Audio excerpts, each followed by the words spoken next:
to another episode of the Greenside Golf Review podcast. Tonight, Derek and Casey join me, and we got a good one for you tonight. We're going to talk about how expensive the game of golf is getting. You know, if we're trying to grow the game, why are these prices just absolutely ridiculous? I know everything else is going up right now in the world, but something might need to be done about it. And then we'll get into the different kind of brands in golf and what they remind us of, and have a little fun conversation around that. So, Derek, Casey, I'll go ahead and open the floor to you guys. Say welcome. Hello. And for me, dude, I tell you what, fellas, I had such an old man moment the other day when I went to the Novi Golf Show. It was unbelievable. So I walk in there, I'm strutting my stuff. I'm like, I'm searching. I'm on the quest. I need 2 wedges. That's it. So, you know, I stack up a little bit. I bring a couple $100, brought $300, right? Walk in here, and I'm looking from brand to brand. I'm like deciding what I'm going to get. And come to realize I did not bring enough money at all. It reminded me of the time when I was a kid and I was helping this older lady out. I thought I was just going to be an upstanding citizen, help her rake her leaves. Took 3 hours, I would say. She wanted every single leaf gone off her yard. At the end of the day, she ended up giving me $3. And I looked at that $3 and I didn't want to say anything, but in my mind, I'm like, what the hell am I supposed to do with this? And that is exactly how I felt with that $300. I just felt like I couldn't do anything with it. It was useless there. I felt like a low baller on a huge budget, and I need to come out on top with 2 new wedges. I don't know what to do. I mean, do you guys feel the same way? I do, because I remember in college, University of Toledo, there's a Golf Galaxy right down the block. So in between classes, I'd be over there hitting balls in the simulator, and I always look at the prices. And I remember my freshman year of college, you could buy a brand new top of the line wedge for $90 to $100. And that is insane how much they were trying to get you to pay. And it's like that for all the clubs now, too. The prices are just going up like crazy. It's kind of sad to see, but the prices of everything is going up right now. I don't know what's going on, but it's tough. Yeah, I mean, I just recently bought 3. I did get the Titleist SM8 Vokey wedges right before the SM9s just released this year. So I did buy the most recent brand. But it was, I can't remember, it was like 160, 170 per club. And I was like, you know, I was rebuilding the bag. I spent the money, but I was thinking like you. I was like, this is ridiculous. And there you go. Your $300 by that math would not get you 2 wedges. You would need 350. You would need 350. And I am solely convinced that anyone that gets sucked into golf is on the verge of being in trouble in a relationship. I really think so, because you got to pull out all the stops. Like, I go into this golf show and I get 2 wedges, and you know, Rachel, God bless her soul, she's a cheapskate, right? So, you know, she's probably going to be asking me what I spent, what I got. And I was almost tempted to say, I got 2 cheese wedges from the food court for $3. Because the $3 you made from that lady, raking her leaves. Yeah, 3 with 2 zeros. We're gonna leave the decimal and the other 2 zeros out of play. We're just gonna be rounding this off. And like, you know, now that I sit back and think about it, and a new stout driver is running you about $579. Do you know what you could do for your significant other for $579? Let alone a weekend trip. You can take a whole weekend trip. Instead, you are going to be nuking bombs down the fairway with twist face technology, and you're not going to hit a single one off. So I don't know what to do. They're really kind of pushing the limits here, and they're making us go in pretty deep, undercover, incognito with this money that we're spending. I know, it's insane. I've been really fighting the urge to drop some serious coin on golf clubs for the past 3 years, because my irons are 10 years old now, 9 or 10 years old. My 5 wood is probably older, and my hybrid's older. My wedges are the same age as my irons.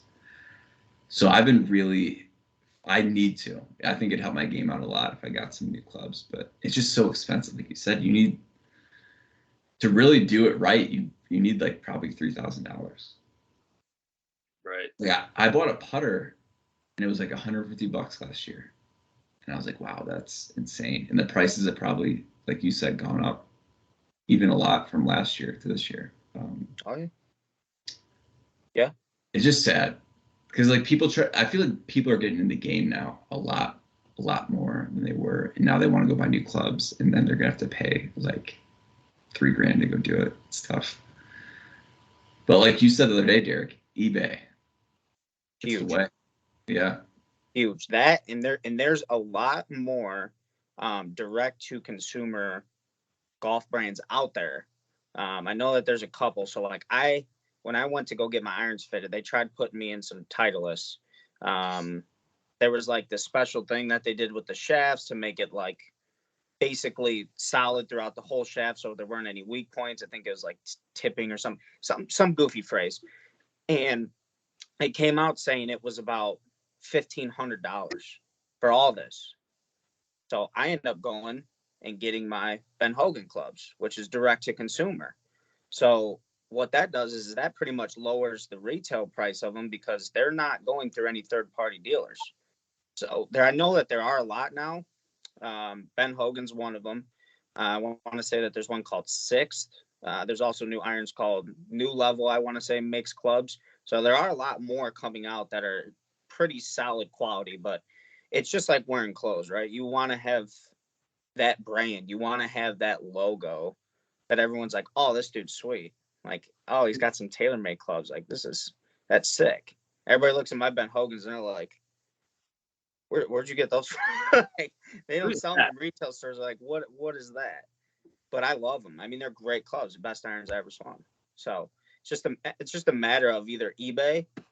eBay is another great resource for trying to pick out people who maybe get made fun of for putting with a Scotty Cameron that can't make a 5-footer, and they just end up reselling it on eBay.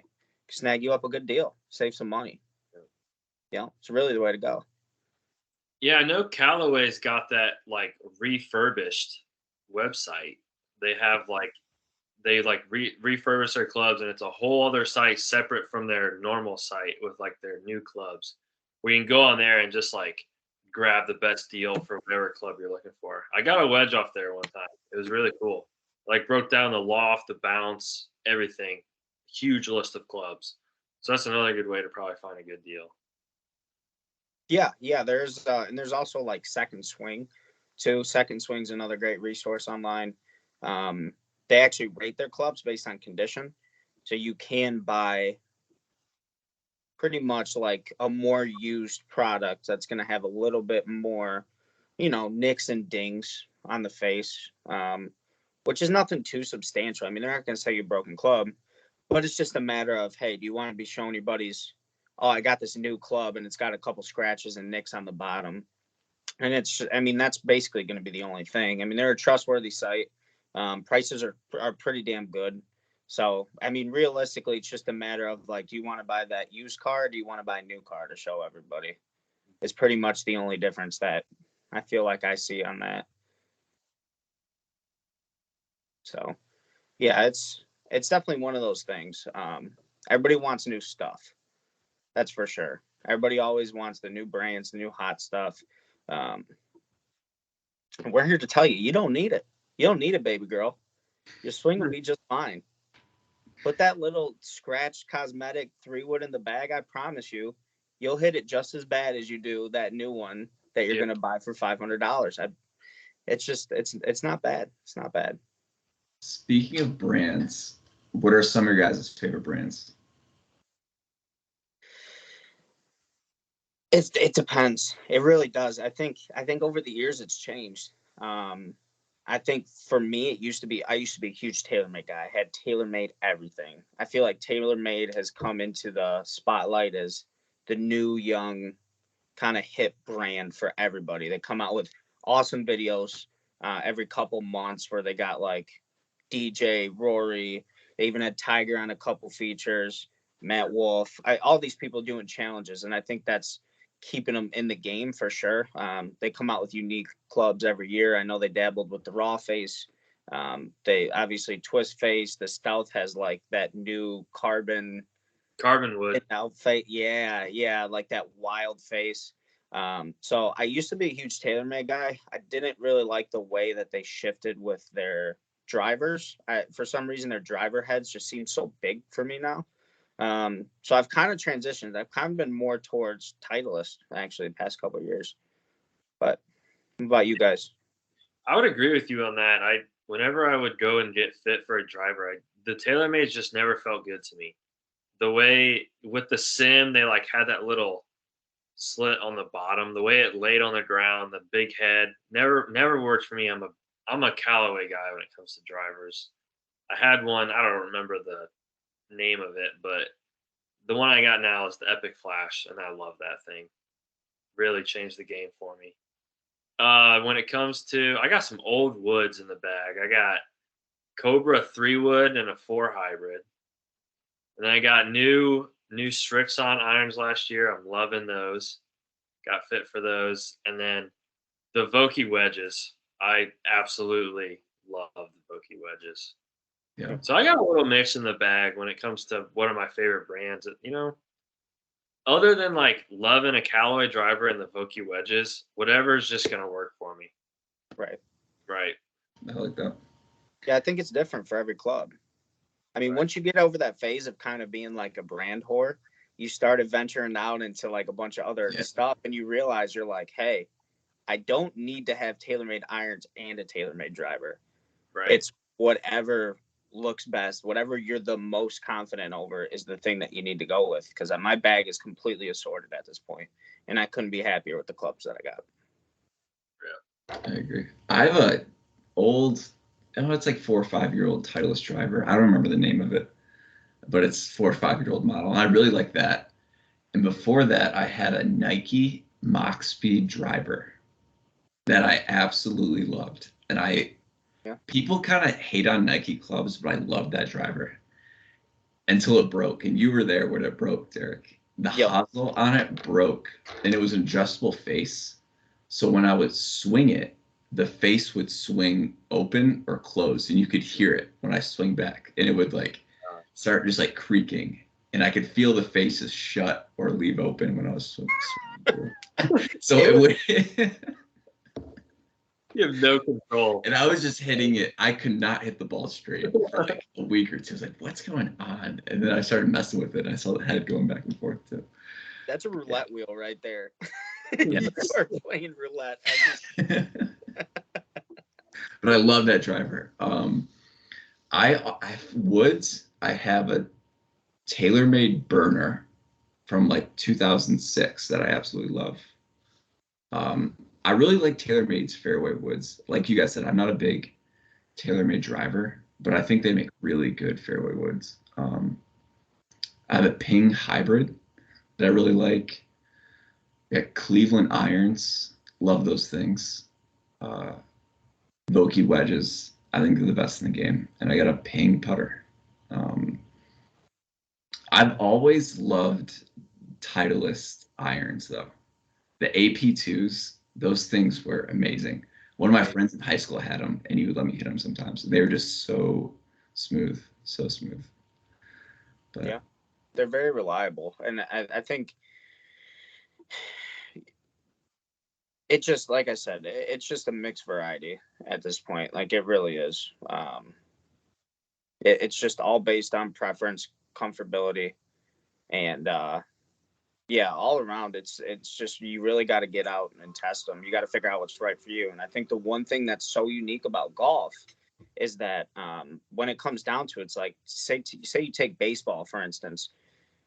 The only difference in bats, I mean, if you're talking quality wise, like maybe if you're starting off, like maybe don't get the best bat. I don't know, it's goofy, but when you break it down into golf, you have all different types of irons, and those irons are going to be pretty much judging how much you're going to pay for them. So you start out with the huge fat bottomed beginners clubs, that's going to be game improvement clubs. And then you make your way into forged irons, which are going to be a nice combination between game improvement and still shapeability, workability. And then you make your way down to blades. So, and all those vary in cost. And I think it's super unique that in every single segment outside of maybe a putter, you're pretty much working with all those variations, and all those have variations in prices as well. So it's, you can buy a really, really cheap set of clubs, but there is 100% a difference in value in something that's going to fit your game. I agree. So when it comes to these different brands that we have in the game of golf, thinking about them, what do they like remind you of?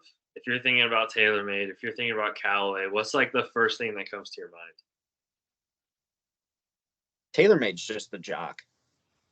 I do feel like TaylorMade is the jock brand. Very like athlete. They think they're athletes, they're not golfers. Yeah. And I think of Dustin Johnson when I think of TaylorMade. Yep. And I think of Sergio. Obviously. El Nino. Yes. Yeah, TaylorMade is definitely the cool guy brand. It's LL Cool T. Ladies love TaylorMade. And I think they're like they like promote their driver more than anyone. All other brands try to promote like all the other clubs. I just see TaylorMade promoting strictly drivers. Yeah, they do. Yeah, absolutely. I think it's definitely because when I would go look at TaylorMade irons, it was really weird to me when I saw Sim irons, and I was like, "What are these?" I didn't know. I heard nothing about them really. So when I saw them, I was like, "Huh." I was like, "That's interesting." Like I didn't even realize. I really didn't. Yeah. Did you play Sim irons? Me? No, Cody. I did actually. Did you really? What'd you say? Did you really? Yeah, I forgot about this. When I went to Arizona this past summer, we weren't planning on golfing. It was just Abby and I. We went on a trip, and we went to Page, Arizona. I don't know if you guys have ever heard of it, but it's where Horseshoe Bend is, and it's beautiful. But we were going to kayak through Antelope Canyon, and the day that we were going to do it, they had a high wind warning. So they said, nope, we're not sending anybody out. It's too dangerous. So we had a freed up afternoon, and then we went and played this course. What's it called? I got a golf ball of it. I think it's just like Lake Powell Resort, which is the lake there in Page, Arizona. And so I had to rent clubs because I didn't bring my own. And the rented clubs was an entire set of TaylorMade Sims, from the driver, 3-wood, hybrid, irons. I'm not sure what the putter was. I don't know if there is a TaylorMade Sim putter, but so I played those irons and I played the driver, and kind of same thing. Like I didn't feel good with the driver. The fairway woods did feel good, like you said, Casey. But you know how it is, like when you play with a new set of clubs, just like for the fun of it, like you're not striking the ball the way that you kind of normally do because they feel different, But it was fun to play them, and I did. I think thinking back, like I did enjoy the woods and the irons. Yeah, it's definitely. I mean, I know they kind of done that for a while, but yeah, branding and marketing wise, I mean, drivers are sexy, right? Drivers are they're the money maker when it comes down to it, because some people get irons, but they're not getting irons that frequently. It's hard for them to get that big purchase. But when it comes to a driver, even though it's getting ridiculously expensive, that's the sexy thing to have. The long ball is what everyone looks for, long and straight. And I mean, that's at this point, they're thinning the face down as much as they possibly can. You're basically getting technology where like moment of impact wise is better. You're getting more forgiveness as far as around the edges, pretty much up to hosel at this point, or the toe. So I mean, yeah, that's definitely the sexy club. Nobody really grinds it out with the wedges, especially for beginners. When you're talking like mid handicap people to high handicap people, they just want to hit it long and straight. Yeah. It's just they want that in the bag. They want to feel better. It could because it's probably the most relatable thing when you're playing with someone who's good is to hit it just like them. Yeah. Just like them. So yeah, there's definitely a lot of marketing that gets wrapped around drivers for sure. And like hitting a good driver makes you feel good. It gives you like confidence more than any other club. Like hitting a driver clean and straight is just, it's probably one of the best feelings in golf. Oh yeah. And that's why they're probably the most expensive clubs, like you said. Yeah. And I mean, what's really changed about them? I mean, I know that, you switched into certain materials, but at the same time, like, it's all pretty similar. I mean, you can't, like, how much R&D can you really be putting at this point that's going to vary from what you've already done? I mean, I know you're kind of venturing, like I said, a lot of times. So like I play Titleist driver, the TS2, and when I got it, they pretty much were like, this is the thinnest face you could have, so much to the point that we basically drew on all of the lines and the edges on this driver, because if you were to actually like laser it in, it was going to crack the face. That's how thin it is. Wow. Yeah, so I found that super interesting. But I mean, other than that, it's like, I don't know. I mean, could you imagine the prices if they're all wood drivers now? People can't even build decks or like put up fences, and like, dude, we'd be paying like $1,200 for a wood driver and a spoon. Yeah, for your 220-yard drive. right, with no freaking, right on the screws. All right, let's move into another brand. Let's do Titleist. What do you guys think of when you see Titleist? JT. He comes to my head first. That is a good one. JT is. I think of their wedges and Scotty Cameron. Yeah. Scotty. Yeah. Yeah. And I think of their golf ball, the best golf ball on tour. Yeah. Yeah, 100%. Definitely trust fund, baby. Yeah, you gotta have some serious to be decked out in all Titleist stuff. That's minimum a Beamer. A Beamer driver is Titleist for sure. Minimum. Titleist was a person he's driving a Beamer. Minimum. Yeah. It's the bougiest brand. Hands down. Yeah, I mean, their golf ball is definitely the most expensive. I mean, talking about golf balls, I mean, Casey, you've relayed your knowledge to me, but I think the value in a golf ball is that Srixon soft feel. Yes. $20 a case. That is the best cheap ball out there. Yeah. It is. It's reliable. I'm not spending $50 on a case. No way. I love those. If I'm just trying to buy a nice cheap ball, that's what I'm buying. Yeah. I love those things. I played them all throughout high school. You got to admit, though, there's no better feeling than walking into the woods after your push drive and coming across a nice Pro V1. Oh, the Pro V is definitely a better ball, but like value, Srixon all day. Unreal. So you play. So, Cody, you said you have Cobra Hybrid in 3-wood. Is that right? Yeah, real old. I don't even know where I got them, when I got them. They just seem, they're so old that like when I first started playing golf, they were just there. Yeah. Yeah. Right. You're like, I still use them.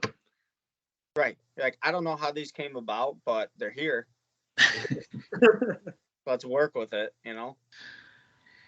So what do you think? What do you think about Cobra? What's the first thing that comes to your mind? I mean, Bryson DeChambeau.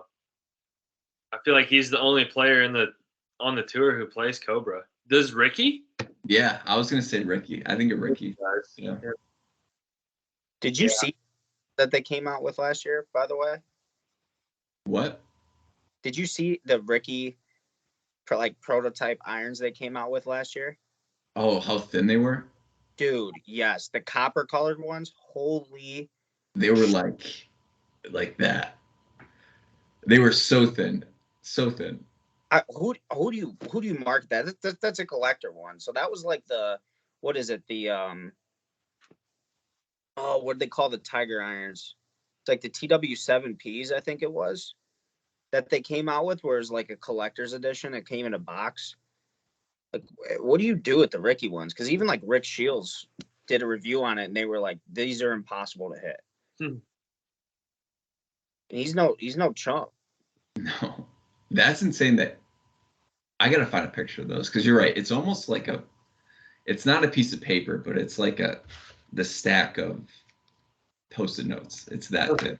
Is the face. It's scary looking. Yeah. It's unbelievably scary. And I mean, I think everyone at this point pretty much is like Cobra Bryson. Because I think of that, trying to be cool, trying to be hip, but still kind of dorky feel from that, which is that's just Bryson in a nutshell. I was about to say.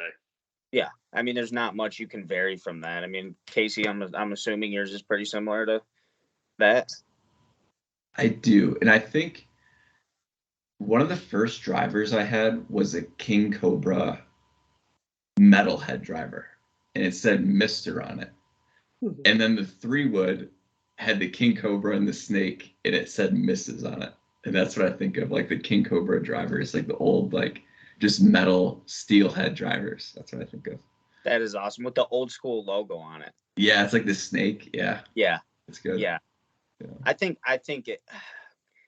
a lot of their stuff now, like there's the Speed Zone. Is that the Cobra Speed Zone that they came out with? The one that was like supposed to be like that real long distance, like Bryson heavy driver. That to me looked corny. I thought it looked terrible. Yeah. I think of driver when I think of them too, but I don't think of anything else. I don't think I've hit a Cobra iron. Do they make irons? One This length? could be an awful question. The one lengths? That's what they're called. Okay. Yeah, they come out with the one lengths. My buddy actually just picked some of those up, and I honestly, because Max played those too. I forgot about that. You're right. Yeah, I think I like the concept. I really do. I mean, there's definitely been times in my game where I felt very uncomfortable going to long iron or going to wedge and feeling that difference in stance and not really knowing what I should be doing. So I think the concept is 100% there. I think it can help a lot of people, but I think once you're on it, you're locked. They got you. You can't go back. Yeah. No, you can't go back for sure. You cannot. Speaking of long irons, why don't you carry a hybrid, Derek? You carry the 2-iron, right? 2, 3, and 4. So I sold the 2. Did you? Okay. I sold the 2. I have the 3 now. I have just exclusively the 3, which is TaylorMade. The P790. That Do you club, not like hybrids then? I see, like when I transitioned more into my adult gaming phase, where I actually learned how to hit long irons, I couldn't get off it. I just once you learn how to hit a low iron, it's such a good feeling, and you get a lot more consistency as far as like height goes. Because I feel like with the hybrid, every time I hit a hybrid, I didn't know if it was going 220, if it was going 260. I had no idea, and I just felt like there was so much pop and there was so much leeway, and that could have been just being a lack of a solid golfer at the time. But I felt like I was just kind of spraying it everywhere and was just hoping it would hit my distance. But with a long iron, I'm like, this can't go any further than this distance max. That's as good as it's going to get. Like I took it yesterday at Eagles, was on number 18, had like a steady, it was like a right to left wind, so it wasn't helping. Took it from 220, that 3-iron, hit it to 10 feet. It was an absolute rocket ship. And I was like, if I would have had a hybrid there, I don't know. I've tried swinging it, but once I converted to that, man, I can't get off it. Just a lot more reliable off the tee too, if you're feeling good. Like it. Yeah. I like the hybrid because I can get it in the air. I can't get my 4 or 5-iron in the air. So I feel like on like long par 3s, there's a chance it holds the green. With the 5 or 4-iron, it's not staying on the green. For me, at least, my swing. that's why I play the hybrid. And I think it's easier to hit. You sweep it instead of trying to pick it clean. That's where I'm at with it. I'm not a good enough golfer yet. The long irons are like the weakest part of my game. So having that hybrid in there that's just a little bit easier to hit really helps me on par fives, long par threes, just having that club to be able to step on. But I do see your point there because it's like sometimes I hit that thing and it only goes like 200 yards, and then I can like step on one, and all of a sudden I'm at like 225, and it's Right. like I can't control the in between when I hit that club. It's hard to. It is, yeah. It definitely. I mean, it gives you a super large cushion for error. But I think that sometimes is almost kind of detrimental in a sense because like I would rather either not hit it well or hit it exactly how I want. I don't really want that kind of in between or maybe even over the top, right? And that's where it kind of comes into play too, which is another reason why um, I like playing the Ben Hogan blades, is because I know that if I catch one flush, it's not going past a certain distance, regardless of what happens. And that's one of the things now with technology and game improvement clubs is they'll tell you like that range between a good hit and a great hit could be 10 to 15 yards. Because if you watch an amateur and they really get a hold of an iron, dude, they can hit a 7-iron like 190, and they're like, where did that come from? You're not going to do that with a blade that often. It's not made for that. So your range of distances are going to be a lot more condensed. I've definitely found that to be true for sure, because when I try to like overpower one, it doesn't go much further than if I just hit it flush, which I think is pretty helpful. So yeah, and moving on, I would say another brand too, Ping. I would say Ping. Like off the top of my head, I just think putter. I know they've definitely overstepped that, but I think Ping to me is almost like the casual dad type vibes is what it gives me. Like casual dad of like Titleist, right? Like that. Like Titleist is kind of it's like the trust fund baby. He didn't really work for much. He's driving the nice cars. He's doing the upscale things, and I think of like Ping as being like his pops that's wearing kind of sweats. They lead like a really nice lifestyle. You know they're rich, but they don't flaunt it. You know, like I think it's just like real down to earth dad, real down to earth dad vibes. That's what I get from Ping. I like that. Yeah. That's pretty good. For me, Ping is I go straight. I go to players when I think of brands. I go straight to Bubba Watson, the big pink flashy driver that he curves 80 feet around dog legs. That's what Ping brings for me. Bubba Watson. I think of Louis as well. Oh, He's always been a Ping guy, I feel like. Then I think of Louis and I see his like UPS shirt as well. That's what I think. that's what Louis. That comes to mind. How he travels with his mattress. Yes, yeah. Yep. As well. But I've always liked Ping, but I've never. Well, my hybrid is a Ping, but that's the only Ping club I lied again. I had that Ping putter for a long time, but I've Yep. never had a driver or wood or any irons. No. I had a G400, and I loved it. I loved it before my Titleist. It was super lightweight, felt real poppy off the face, but it was one of those clubs where it felt like, I don't know if you guys get this feeling, but on a really windy day, I mean, we played Mummy Bay a lot during the years that I had this club, but it felt like when it was windy, it was really hard to get my driver to like go through the wind on my swing. Like it felt like it was like too light. It was strange, dude. Like it felt like it had no ass behind it. Like it was all truck, no trailer. Like it just could stop on a dime. It felt weird. But I know the Ping Dot series back in the day, we were talking about this.